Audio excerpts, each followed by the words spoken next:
Is the Apollo Theater big? I told you, it's the biggest, the best. But when are we gonna get there? Man, you are about to enjoy the results of yet another perfect Jerome prank. You know, it's so amazing how that twisted little mind of yours never stops working. Are you saying that lame boy Leonard's got 2 chicks putting a lip lock on him, and I've only got 1? No, I'm saying he's got 2 and you've got none. Oh, I bet Dad is really gonna miss you when you're dead and gone. I know I will. I can't even talk about things going through. Yeah, I'm in the same class with your mama. By the way, I ain't seen her lately, man. You gotta tell her to come in and check in with Daddy at the house. Oh, no, baby, I'm definitely out here looking for love. So. You looking to get married? Hell no. Oh, I just can't wait to be king. Y'all, let me tell you about the child star who turned down millions from Disney. They offered you a $2 million check to sing the parts in The Lion King. Yep. Not even do the voice yet, just do the singing parts. Just sing it. $2 million. Yeah. And honey, that's just the beginning of this piping hot tea. Remember that smooth young voice singing I Just Can't Wait to Be King in The Lion King? Gonna be the main event like no king was before. I'm brushing up on looking down. I'm working on my roar. That cute face from Smart Guy. Why do they keep doing that? Maybe because there's a stop sign there. Well, grab your popcorn because we're about to spill all the details about Jason Weaver's journey from Disney darling to, well, you'll see. Listen, before we dive deep into this scalding tea, let me set the scene. Born on July 18, 1979 in Chicago, Illinois, little Jason Michael Weaver was destined for the spotlight. You grew up outside of Chicago? Outside of Chicago, South Holland, Illinois, to be exact. I was born in Harvey, Illinois, and grew up mostly in like Dalton, South Holland. Went to Thornwood High School, went to McKinley. That was like my, that was my upbringing. Absolutely. And you grew up with a single mom? Yes. You had siblings? No. Only child? Only child. Mainly because his mama wasn't playing. Kitty Haywood. My mother, shout out to my mother, Kitty Haywood. She was a successful jingle singer in Chicago, and she also had a... She's a jingle singer? Yeah, she was a jingle singer for many years, and she made a lot of good money doing that. A legendary Chicago vocalist who performed with R&B group Kitty and the Haywoods. Excuse me, look out. Had that baby singing before he could probably walk. Let's get to what y'all came here for, the drama. In 1994, Disney came knocking with what seemed like the opportunity of a lifetime, voicing young Simba in The Lion King. Now, here's where it gets interesting. Disney offered this child a $2 million flat fee, a whole lot of money for a kid, right?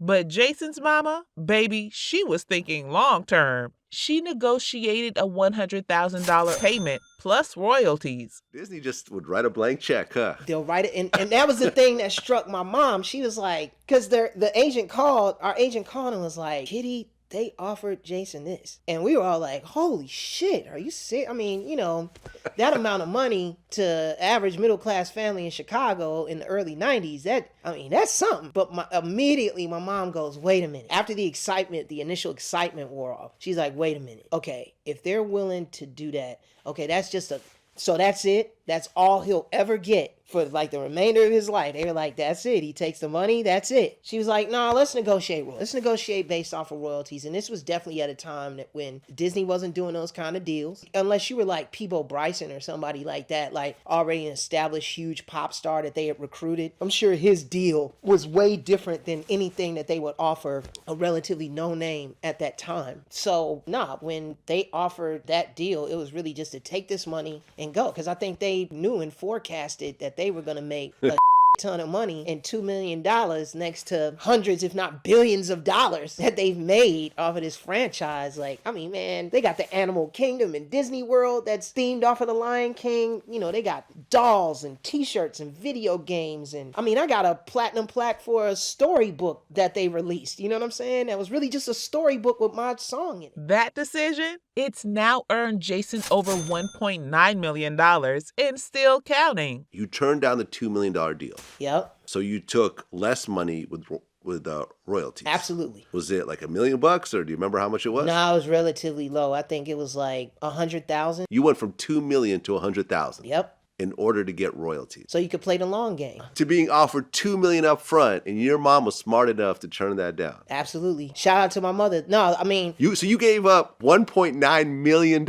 At that time. At that time. At that time, yeah. Wow. Because it was, in her opinion, and she's absolutely right. Because honestly, that income, that residual income that I generate, man, that shit is so helpful. Okay, so like even nowadays, like man, when I get in a check from the Lion King, fuck. In 2019, Jason spilled the tea about the Lion King deal on Vlad TV. when you first signed the deal with Disney, they offered you just a big upfront check with no royalties. That's initially what they tried to do. Yeah. But you negotiated royalties. Absolutely. on it. How big of a check was that when they offered you the upfront check? Way more than what they initially offered. I'll just put it to you like that. When I got my first royalty check, me and my mom thought it was a mistake. When they gave you the first offer with no royalties at all, was it a huge check? Oh yeah, I remember it was like $2 million. To sing the parts in The Lion King. Yep. And social media went wild. People finally understood why this man wasn't pressed about not being in the 2019 remake. He was still getting them checks from the original. But wait, there's more tea to spill. Remember Smart Guy? Jason played Marcus Henderson. Your mama's hair is so short, when she rolls it, she uses rice. The smooth-talking older brother of child genius TJ. But behind those perfect family scenes, the tension was real.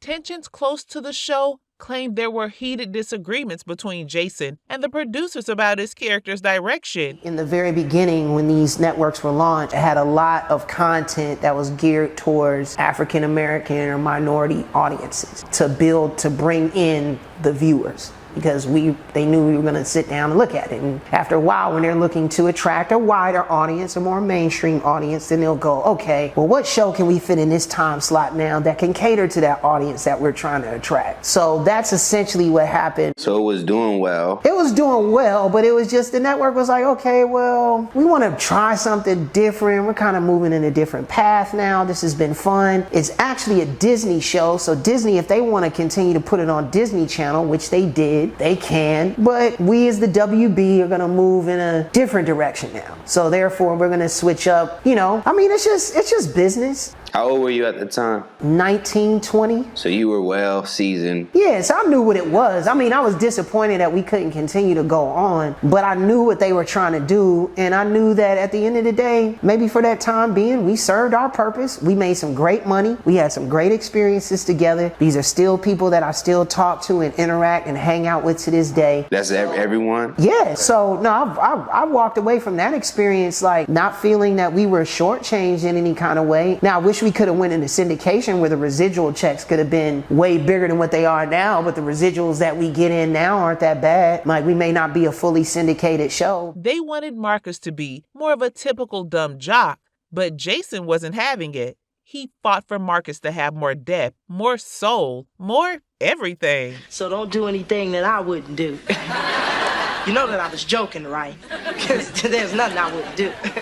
Now, let's talk about that music career that never quite popped off like it should have. Love always never knew how much you... In the late 90s, Jason was trying to make it big in R&B. He even collaborated with his boy Marcus Houston on some tracks. But here's the gig. The record label drama was real. You having a music career, was that something that you wanted to do, or was it kind of because you could do it, we might as well try? Or did you actively want to be a singer? Great question. Or was it just Nobody's ever asked me that before, and I'm going to keep it real. Always loved singing. Grew up in the church singing. I come from a musical family. Many of my cousins are hugely successful music producers. I didn't like the business of it. I didn't like the players involved who were behind the scenes, who I refer to as the suits. I didn't like how they interfered with the creative process and how they tried to alter your identity as an artist and even tried to alter... Because you was already Jason Weaver by the time music came out. What's important about being a great artist is you telling your story from a truthful and authentic standpoint. That's what makes a great artist. But when somebody writes the story for you or attempts to write write the story for you or dictates to you what you should say, Right. how you should say it or how you should sing it and how you should feel, that's not being a true artist. That's letting somebody use you as a puppet. And a lot of the times, my experience in black music in particular, there's a lot of that, and I resented it, and it took the fun out of it. I've always loved music. I just never loved music business, and I hated the way, still hate the way black artists are taking advantage of in the music business. Creative differences, contract disputes, you name it. His debut album got shelved faster than last season's Fashion. I dropped the album on Motown Records. It was called Love Ambition. I had 2 singles out. One was called Love Ambition. One was called I Can't Stand the Pain. Both produced by my good friend Keith Crouch. It didn't reach huge commercial success, but it's like a big Steppers classic in my hometown of Chicago. Okay. So that He did feature on Chingy's One Call Away. But the real tea, the real scandal, it's about what happened with the Thug Life crew. Yes, you heard me right. Before his death, Tupac had actually reached out to Jason about joining his music collective, but Jason's mama shut that down quick. And given what happened later, maybe mama knew best. When I was at Motown, I just kind of felt like I wasn't able to express myself fully as an artist. I felt that I was dictated to more than my ideas being heard. I felt like I was moving in a way as an artist that was unauthentic as far as who I was and what I wanted to represent and what my story was. And there were a lot of suits and a lot of adults telling me what to do. And ultimately, because, and this is my personal opinion, because it wasn't coming from me, because it wasn't coming from my heart and my spirit, it wasn't received as well as it should have been, because I think that's kind of what the public may have felt as well. Like, I don't think they felt anything too genuine and authentic from it. So it didn't make the connection that I wanted, which in turn left a bad taste in my mouth as far as wanting to deal with record industry types. And then Smart Guy came along at that time. They were offering me shit tons of money to work on the show every week. I went to Suzanne DePass, asked her if she could set up a meeting with the Godfather, Mr. Clarence Avant. I sat down with Mr. Avant. I asked for a release from Motown Records, and he was gracious enough to grant me that. Now, some of y'all might be wondering, where is Jason Weaver today? What's next for Jason Weaver? What can we expect? Still an on-screen personality or talent.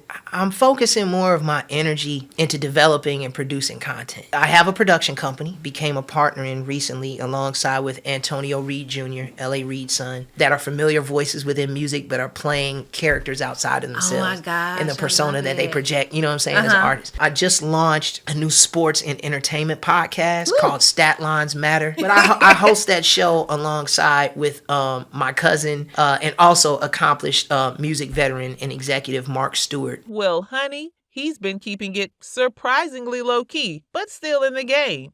He popped up in ATL with T.I. Another true-to-life experience with Dallas Austin. Another film based off of Dallas. You're right. Dallas Austin was involved in the ATL story as well. His life is literally iconic. Yeah, no, I mean, the Dallas Austin... had a recurring role in the LeBrons and even made appearances in Blackish and Drumline. Would you like to go out with me? I can keep you awake. What? Yeah. Hey, hold that. Yes, I would love to go out with you. But it's his behind-the-scenes moves that got people talking. Let's talk about his net worth. As of 2024, Jason is sitting pretty with an estimated $4 million. But the story ain't over. At 44 years old, Jason has become something of a Hollywood wisdom keeper. He's been real vocal about the treatment of child actors in the industry, speaking up about exploitation and the importance of financial literacy. Remember when he called out certain studios for their predatory contracts? Essentially, what we're fighting for, what we're standing up for ourselves for, is to be treated fairly with residual compensation. Got you. Making sure that we get what we're truly owed. But there has to be a level of transparency there with the studios where we know from this data that they're collecting from the DSPs how much we're actually supposed to be getting versus what they feel we deserve. So the same way streaming platforms are ruining the music industry. It's the same with film and television, but the thing about it is that there are no unions in the music industry. Yeah. We have been able to Have a unionize. union. So, if we stand in solidarity together and if everybody refuses to work, Hollywood can say all they want to with, oh, well, we'll just replace them. No, we're not replaceable. We're part of the actual process of storytelling. Yeah. So, we're having y'all to do this. Yeah, and we're having to lean on that because what they're trying to do is not only that with lack of transparency, but they're also within the realm of AI trying to duplicate our images and use them for other films. Or just talent in general when on set being treated a certain kind of way. We are an important part of the storytelling process. Baby, he didn't name names, but we all knew. Looking back, what will Jason Weaver be remembered for? Sure, he's the voice that made millions of kids believe that they too couldn't wait to be king. But here's the big brother from Smart Guy, who showed us all that you can be cool and smart. But his real legacy, it's showing Hollywood that sometimes the biggest power move is knowing your worth and saying no to the quick money. So next time you hear I Just Can't Wait to Be King or catch a Smart Guy rerun, remember, that's not just talent you're seeing and hearing. That's a young man who, with his mama's guidance, outsmarted Hollywood at its own game. And if that ain't worth spilling tea about, I don't know what is.